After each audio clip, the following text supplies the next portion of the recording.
The grand chamber of the Zephyrian High Council echoed with mocking laughter as Ambassador Quilex displayed the latest intelligence reports from the Sol system.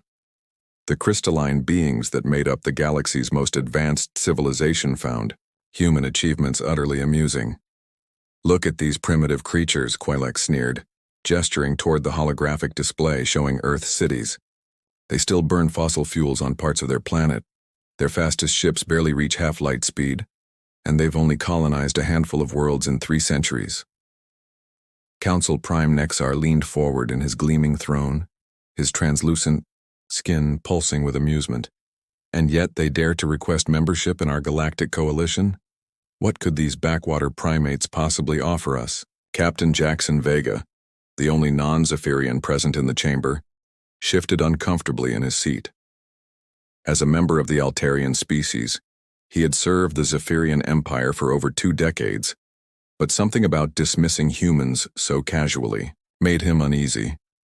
His pale blue skin darkened slightly as he accessed his personal datapad, reviewing classified reports that painted a different picture of human capabilities. "Perhaps we should exercise more caution," Vega interjected carefully. "My intelligence sources suggest that humans possess certain qualities that might make them unpredictable opponents." The laughter in the chamber intensified. Defense Minister Corax, whose multiple arms gestured dramatically, spoke with obvious disdain. "Captain Vega, your concerns are noted but unnecessary. Our scouts have observed their military exercises. Their weapons are crude, their tactics are primitive, and their ships are fragile constructs of metal and desperation." Vega pulled up a restricted file on his datapad, one that detailed human military history. The document showed centuries of warfare, adaptation, and survival against impossible odds. He had studied their conflicts, their innovations born from necessity, and their disturbing tendency to turn any situation to their advantage. "With respect, Minister Corax, human military doctrine appears to emphasize adaptability over raw power. They have a saying, improvise, adapt, overcome. Their entire species seems built around this principle." Council Prime Nexar waved dismissively. "Captain, you give these creatures far too much credit. They cannot even maintain peace among themselves. How could they possibly threaten a civilization that has dominated this galaxy for 10,000 years? The debate continued for hours, but the outcome was predetermined. The Zephyrian Council had made its decision long before the meeting began. They would demonstrate their superiority by launching a limited strike against a human colony world, showing the entire galaxy that Earth's children were nothing more than upstart primitives who needed to learn their place. "We shall target their colony world Proxima Haven," announced Nexar. "A surgical strike with minimal casualties will serve as an educational experience for both humans and any other species, considering challenges to our authority." As the council session ended, Captain Vega lingered in the chamber, his mind racing with troubling thoughts. He had spent years studying various species across the galaxy, and humans were unlike anything he had encountered. They possessed something that most advanced civilizations had lost, the desperate creativity that came from being the underdog. Later that evening, in his private quarters aboard the Zephyrian flagship, Vega established a secure communication, linked to his personal contacts in human space. The message he sent was brief but urgent. "Storm approaching your colonies. Prepare accordingly." Meanwhile, in the depths of human space, Admiral Kira Blackstone received Vega's warning at her command post on Luna Station. The grizzled veteran of 3 interstellar conflicts read the message twice before activating the emergency protocols that would change the course of galactic history. "Protocol 7 is now active," she announced to her senior staff. "All fleet commanders are to receive their sealed orders immediately. The Zephyrians want to test humanity's resolve. They're about to discover why our species survived the great extinction events of Earth, conquered space despite our limitations, and earned our place among the stars through blood, determination, and sheer stubborn refusal to surrender." The message that went out to human colonies across known space was simple. The galaxy is about to learn that humans don't just survive, we thrive when challenged. As the Zephyrian Warfleet prepared for their demonstration attack, Humanity began mobilizing assets that had been hidden in the shadows of space for decades, waiting for exactly this moment. Fleet Commander Thane stood proudly on the bridge of his flagship, the Celestial Dominance, as 50 Zephyrian warships dropped out of hyperspace at the edge of the Proxima Haven system. His crystalline features gleamed with confidence as he surveyed the human colony world through the main viewscreen. The planet looked peaceful, almost defenseless, with only a few orbital platforms and what appeared to be outdated defense satellites. "Commence standard intimidation protocol," Thane ordered his tactical officer. "Send the surrender demand and prepare to demonstrate our superior firepower." On Proxima Haven's surface, Defense Coordinator Marcus Reed received the Zephyrian ultimatum in his command bunker buried deep beneath the colony's main settlement. The message was typically arrogant: surrender immediately or face complete destruction. Reed, a former Earth military engineer who had volunteered for colonial service, smiled grimly as he read the demands. "They want us to surrender in 30 minutes, Reed announced to his defense team. "They're offering to spare civilian lives if we comply immediately." Lieutenant Commander Iris Hawk, the colony's military liaison, shook her head. "Sir, we have 40,000 civilians on this world, including families with children. Our defensive capabilities are limited to mining equipment and converted cargo haulers." Reed activated the colony's emergency communication system, addressing every citizen simultaneously. "Folks, we've got company. 50 alien warships demanding our surrender. Now I know what some of you are thinking. We're just farmers, miners, and engineers out here on the frontier. But I want to remind everyone of something important. We're also human." Across Proxima Haven, colonists who had seemed like ordinary civilians began revealing their true backgrounds. The farmer running the agricultural sector was retired Colonel Janet Torres, who had designed Earth's first orbital defense systems. The mining foreman was actually Dr. Vincent Kumar, a former weapons researcher who had been living quietly under an assumed identity. The cargo ship captain was Lieutenant Nathan Cross, who had served aboard humanity's most advanced stealth vessels. Within 20 minutes, Proxima Haven had transformed from a sleepy agricultural colony into a fortress, bristling with improvised but devastatingly effective weapons. The colonists had used their mining lasers, fusion reactors, and industrial fabricators to create defensive systems that would have impressed Earth's finest military engineers. Commander Thane watched with growing irritation as his deadline approached. "These humans are taking too long to respond. Prepare to fire a warning shot at their primary settlement." The Zephyrian flagship's main cannon charged with deadly energy, preparing to vaporize a section of the colony as a demonstration. But as the weapon fired, something impossible happened. The beam struck an invisible barrier and dispersed harmlessly into space. "What was that?" Thane demanded, his confidence wavering for the first time. His science officer, Vex, stared at his instruments in disbelief. "Sir, they appear to have deployed some form of adaptive shielding. The technology is unfamiliar." On Proxima Haven, Dr. Kumar monitored the shield generators he had cobbled together from mining equipment and fusion cores. "Their energy weapons operate on predictable frequencies," he explained to Reed.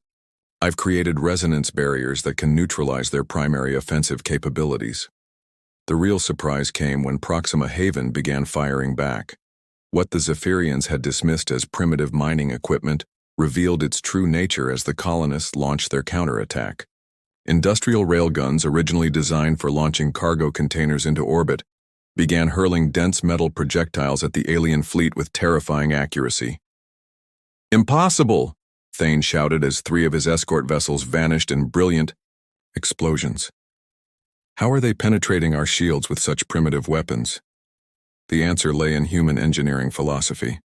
While other species focused on energy-based weapons that could be deflected or absorbed, humans had perfected the art of kinetic warfare. The railgun projectiles were moving at such tremendous velocities that no shield technology in the galaxy could stop them effectively. Lieutenant Commander Hawk coordinated the defense from the colony's hidden command center. "Target their command ships first. Colonel Torres, are your missile batteries ready?" Torres, directing operations from the agricultural dome she had secretly converted into a weapons platform, confirmed her readiness. Crop sprayer drones converted to guided missiles, locked and loaded. These aren't your typical farming tools anymore. The battle raged for 6 hours. Every time the Zephyrians adapted to one human tactic, the colonists switched to something completely different. They used everything from repurposed atmospheric processors as chemical weapons to converting their geothermal power plants into directed energy cannons. Commander Thane found himself fighting an enemy that refused to follow conventional military doctrine. Just when his fleet adjusted to kinetic attacks, the humans switched to electronic warfare, turning the Zephyrians' own systems against them. When his ships moved to counter the electronic attacks, the humans deployed weapons that seemed to violate the basic laws of physics. As his fleet dwindled from 50 ships to barely 12 operational vessels, Thane finally understood what Captain Vega had tried to warn the Council about. Humans didn't fight like other species. They fought like cornered animals with the intelligence of gods and the determination of demons. "Retreat," Thane finally ordered, his voice breaking with panic and humiliation. "All ships, immediate withdrawal, to hyperspace." As the surviving Zephyrian vessels limped away from Proxima Haven, Marcus Reed surveyed the battlefield from his command bunker. The colony had suffered minimal casualties, while the galaxy's most advanced military force had been utterly humiliated by farmers and miners using improvised weapons. "Sir," Lieutenant Commander Hawk reported, "we're receiving messages from other human colonies. Word is spreading fast about what happened here." Reed nodded, knowing that this victory was just the beginning. The Zephyrians would return with larger fleets and deadlier weapons. But they had made a critical mistake. They had given humanity time to prepare, and they had revealed their capabilities without learning the true extent of human ingenuity. The galaxy was about to discover that underestimating humans was the last mistake any species would ever make. The emergency session of the Zephyrian High Council convened in chaos as Commander Thane's battered fleet limped back to their home system. Captain Jackson Vega stood before the assembled leaders, his blue skin pale with concern as he prepared to deliver news he knew they wouldn't want to hear. "Honored Council," Vega began carefully, "Commander Thane's report confirms my earlier warnings about human capabilities. They defeated 50 of our finest warships using improvised weapons and tactics we've never encountered." Council Prime Nexar's crystalline form pulsed with angry red light. "Impossible. Thane must have encountered some unknown alien technology assisting the humans. No primitive species could achieve such results against our superior forces." Defense. Minister Korak slammed his multiple fists on the council table. "This is clearly a conspiracy. The humans must have allies we haven't identified. Perhaps the Andromedans are secretly supporting them to undermine our authority." Captain Vega accessed his datapad and projected detailed tactical analyses of the battle. "The evidence suggests otherwise. Every weapon used against our fleet was clearly of human origin, constructed from civilian equipment and standard industrial components. They turned mining lasers into precision artillery, converted cargo haulers into missile platforms, and used agricultural drones as guided weapons." The council chamber erupted in dismissive laughter. Ambassador Quilex rose from his seat, his voice dripping with condescension. "Captain Vega, your obsession with these primitives is becoming concerning. Are you suggesting that farmers and miners somehow outmaneuvered our most experienced fleet commander?" Meanwhile, in a secured communication facility on the edge of Zephyrian space, Lieutenant Zara Phoenix of the Altarian Intelligence Corps was intercepting human military transmissions. Unlike her fellow Altarians serving the Zephyrian Empire, Phoenix had developed a deep respect for human tactical thinking. During her years of monitoring their communications, the message she intercepted sent chills through her entire being. "Protocol 7 has been activated. All sleeper assets are now operational. The UES Dominion is beginning final preparations for deployment." Phoenix had been tracking human military codes for months, but Protocol 7 was something she had never encountered. Her analysis suggested it was a contingency plan that had been in development for decades, waiting for exactly this type of galactic crisis. She immediately contacted Captain Vega through encrypted channels. "Jackson, we have a serious problem. The humans aren't just responding to our attack on Proxima Haven. They've activated something called Protocol 7, and there's a ship called the UES Dominion preparing for deployment. Back in the council chamber, Vega was still trying to convince the Zephyrian leadership to take human capabilities seriously. If we continue to underestimate them, we risk facing consequences far beyond anything we've experienced. Human military doctrine emphasizes escalation management and proportional response. They're not going to simply defend their colonies. Grand Admiral Zorex, the oldest member of the council, stood slowly. His ancient crystalline form had witnessed the rise and fall of dozens of galactic civilizations. Captain Vega, in my 1,000 years of service, I have seen countless species challenge our authority. They all learned the same lesson. The Zephyrian Empire is eternal and unconquerable. The Admiral activated a massive holographic display showing the full extent of Zephyrian military power. We possess 40,000 warships, control over 300 star systems, and have access to weapons that can crack planets in half. What possible threat could a handful of human colonists represent? Vega received Phoenix's encrypted message during the council session, and his expression darkened as he read the intelligence report. Honored Council, I'm receiving reports that the humans are deploying a vessel designated UES Dominion. My sources suggest this represents a significant escalation in their response. Minister Korax laughed mockingly. One ship? They're sending one ship against the might of our entire empire? This proves how truly desperate and foolish these humans have become. The council voted unanimously to ignore Vega's warnings and proceed with a massive retaliatory strike against human space. Grand Admiral Zorex would personally lead a fleet of 500 vessels to demonstrate Zephyrian superiority, once and for all.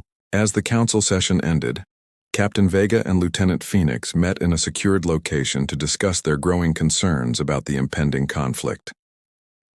The humans aren't acting like any species we've encountered before, Phoenix explained, showing Vega her intercepted communications. They're not panicking or desperately seeking diplomatic solutions. They're implementing plans that appear to have been prepared years in advance. Vega studied the intelligence data with growing unease. They knew this would happen eventually. They've been preparing for a conflict with a superior galactic power for decades, maybe centuries. Phoenix nodded grimly. And now they're about to reveal what they've been building in secret. The UES Dominion isn't just a ship, Jackson. According to these transmissions, it's something that will change the balance of power in the galaxy forever. As the Zephyrian Empire prepared its massive retaliatory fleet, neither species fully understood what was about to unfold. The humans had spent generations preparing for this moment, while the Zephyrians remained convinced of their own invincibility. In the depths of space, far from any inhabited system, the UES Dominion completed its final preparations and began its journey towards Zephyrian territory, carrying with it the full weight of human determination and centuries of carefully planned vengeance. The warning klaxons throughout the Zephyrian home system had been silent for over 1,000 years. Today, they screamed with urgent terror as sensor operators detected something that shouldn't exist. A single human vessel emerging from hyperspace at the edge of their most heavily defended territory. Grand Admiral Zorex stood frozen on the bridge of his flagship, the Eternal Glory, as his sensors analyzed the approaching vessel. The UES Dominion was unlike anything in their databases. At nearly 8 kilometers in length, it dwarfed even the largest Zephyrian dreadnoughts. Its hull constructed from materials that seemed to absorb sensor scans rather than reflect them. How many ships escort this vessel? Zorex demanded, his ancient voice betraying the first hint of uncertainty he had felt in centuries. None, sir, replied Tactical Officer Mine, her voice trembling. It travels alone. Captain Nova Sterling stood calmly on the Dominion's bridge, her steady gaze fixed on the massive Zephyrian fleet assembled before them. 500 of the galaxy's most advanced warships had formed a defensive perimeter around their homeworld, their weapons trained on the solitary human vessel that had dared to enter their sacred space. Communications, Sterling ordered quietly. Open a channel to the Zephyrian fleet. Her message broadcast across all frequencies, reaching every ship in the enemy formation simultaneously. This is Captain Nova Sterling of the United Earthship, Dominion. 3 weeks ago, your forces attacked the civilian colony of Proxima Haven, killing innocent families and threatening 40,000 human lives. You have violated the most fundamental laws of civilized warfare by targeting non-combatants. Grand Admiral Zorex responded with predictable arrogance. Human, you face the combined might of 500 Zephyrian warships. Surrender immediately, and we may show mercy to your pathetic species. Sterling's expression remained unchanged. Admiral, you misunderstand the situation. I'm not here to surrender. I'm here to deliver justice according to human military doctrine. You sent 50 ships against civilians. We respond with one ship capable of matching your entire fleet. The Zephyrian command crew erupted in laughter, but their amusement died quickly as their sensors began detecting impossible readings from the human vessel. The Dominion's power signature was unlike anything they had encountered, suggesting fusion, reactors operating at theoretical maximum efficiency and weapon systems that defied conventional physics. Impossible, whispered Science Officer Krell. Their energy output exceeds our entire fleet combined. Sterling continued her broadcast with calm professionalism. You have 30 minutes to evacuate all civilian populations from your military installations and surrender unconditionally. Failure to comply will result in the complete destruction of your defensive capabilities. Zorex's crystalline form blazed with fury. You dare threaten us? All ships prepare to fire. We'll vaporize this arrogant human and her primitive vessel. What happened next would be remembered throughout galactic history as the moment everything changed. As the Zephyrian fleet prepared to unleash their devastating firepower, they discovered that their weapons would not respond. Every targeting system, every firing mechanism, every defensive protocol had been quietly compromised. Lieutenant Phoenix, monitoring the situation from her hidden observation post, watched in amazement as the truth became clear. They've been inside Zephyrian systems for months, she whispered to Captain Vega. The humans didn't just arrive today, they've been here all along. Chief Engineer Blake Morrison, deep within the Dominion's core, smiled grimly as he monitored the infiltration protocols. Nanoscale infiltrators deployed through routine trade contacts over the past year, he explained to his technical team. Every Zephyrian ship, every space station, every planetary defense grid has been compromised at the molecular level. The demonstration began with surgical precision. The Dominion's weapon systems, utilizing technology that combined human ingenuity with principles borrowed from their own industrial applications, began systematically disabling Zephyrian vessels. Unlike the chaotic battle at Proxima Haven, this was methodical, calculated, and utterly devastating. How are they doing this? Zorex demanded, as ship after ship in his fleet went dark, their power systems failing in sequence. Our shields should be impervious to their primitive weapons. The answer lay in humanity's fundamental approach to problem-solving. While other species focused on overwhelming firepower, humans had perfected the art of finding weaknesses and exploiting them with ruthless efficiency. The Dominion's weapons didn't try to overpower Zephyrian defenses. They simply bypassed them entirely. Captain Sterling watched as the once mighty Zephyrian fleet became a collection of floating hulks, their crews unharmed, but their vessels completely inoperative. Admiral Zorex, your fleet is now disabled. Your planetary defense systems are under our control.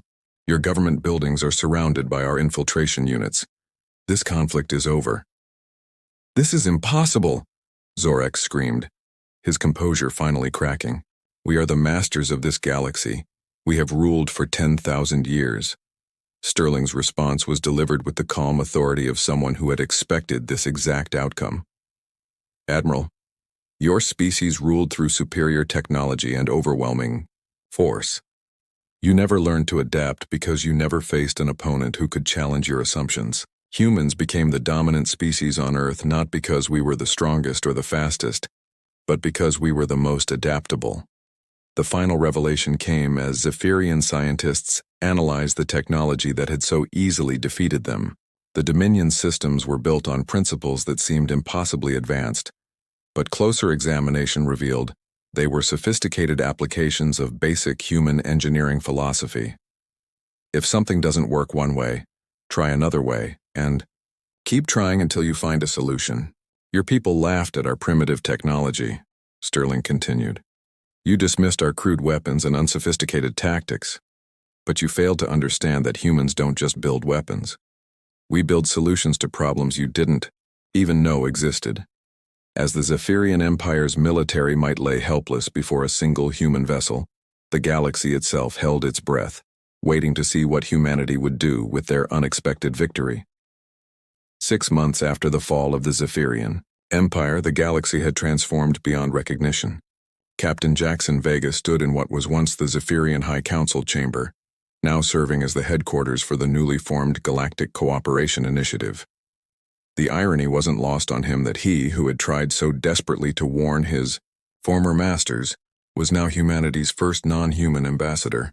The reconstruction efforts are proceeding ahead of schedule, reported Director Emma Walsh, the former logistics coordinator from Proxima Haven, who now oversaw galactic infrastructure development. Former Zephyrian worlds are adapting remarkably well to our decentralized governance model. Captain Nova Sterling, now promoted to admiral and serving as humanity's chief military advisor, reviewed the latest reports from across known space. The voluntary nature of our alliance continues to surprise other species. They expected us to establish our own empire after defeating the Zephyrians. The transformation had been unprecedented in galactic history. Rather than establishing dominance, through conquest, humanity had offered something no previous galactic power had ever provided: genuine partnership. The former Zephyrian colonies were given the choice to join the human-led alliance or establish independent governments with guaranteed protection. Chief Engineer Blake Morrison entered the chamber carrying a device that would have seemed impossible just months earlier. The Collaborative Technology Initiative is exceeding all expectations, he announced, displaying a crystalline matrix that combined Zephyrian energy manipulation with human adaptive engineering. When species work together instead of competing, the innovations are extraordinary. The device in Morrison's hands represented more than just technological advancement. It symbolized a fundamental shift in how galactic civilization approached progress. Zephyrian precision combined with human creativity, Altarian analytical skills merged with human intuition, creating solutions that no single species could have achieved alone. Former Grand Admiral Zorax, now serving as a reformed military advisor, approached the group with obvious humility. The defeat of his empire had shattered his crystalline arrogance, revealing a being capable of growth and wisdom. Admiral Sterling, I've completed the analysis you requested of our former military doctrine. The flaws are extensive. Sterling accepted the report with professional courtesy. Admiral Zorax, your insights into traditional galactic warfare are invaluable. Understanding how previous powers maintained control helps us avoid their mistakes. The room's main display activated, showing a three-dimensional map of the galaxy, with hundreds of species represented by different colored indicators. Green symbols marked willing alliance members, blue showed independent but friendly civilizations, and yellow indicated species still deciding their future. Remarkably, there were no red indicators representing hostile forces. The Andromedan Consortium sent another diplomatic envoy, reported communications specialist Ryan Torres, Marcus Reed's younger brother, who had joined the diplomatic corps after the Proxima Haven victory. They're requesting formal technology, exchange agreements, and mutual defense treaties. Captain Vega smiled, remembering how the galaxy's most isolationist civilization had initially viewed human expansion with suspicion. 6 months ago, they considered us primitive barbarians.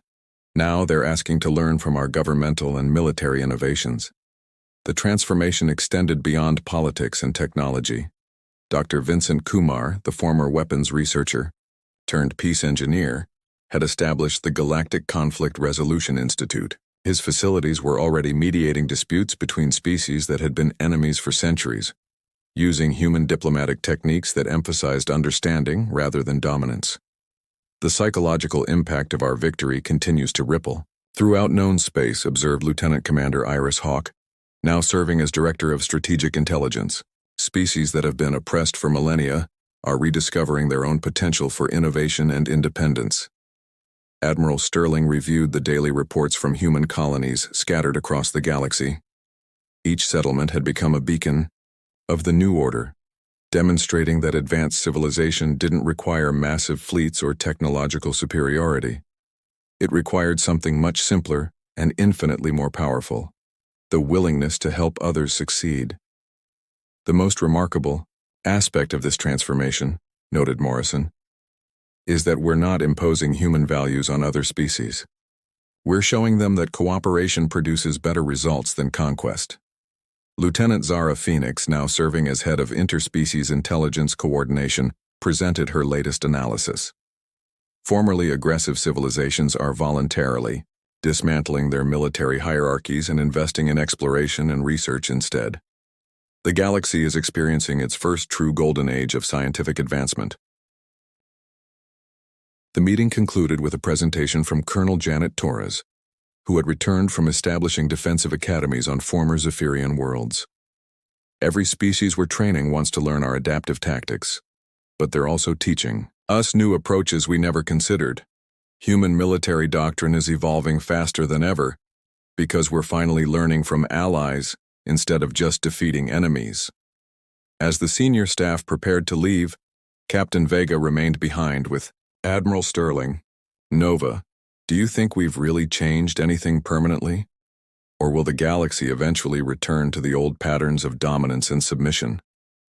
Sterling looked out at the stars visible through the chamber's massive viewing port. "Jackson, humans spent most of our history fighting each other over resources, territory, and ideology, but we learned that cooperation produces better results than competition. Now we're teaching the galaxy the same lesson." She paused, considering the weight of humanity's new responsibilities. The Zephyrians ruled through fear and superior technology, but fear creates rebellion, and technology can be overcome. We're ruling through something much more powerful: the simple demonstration that everyone benefits when everyone succeeds. The galaxy had indeed learned that laughing at Earth was a mistake, but more importantly, it had discovered that humanity's greatest strength wasn't their warships or their weapons. It was their fundamental belief that any problem could be solved if enough people worked together to find the solution.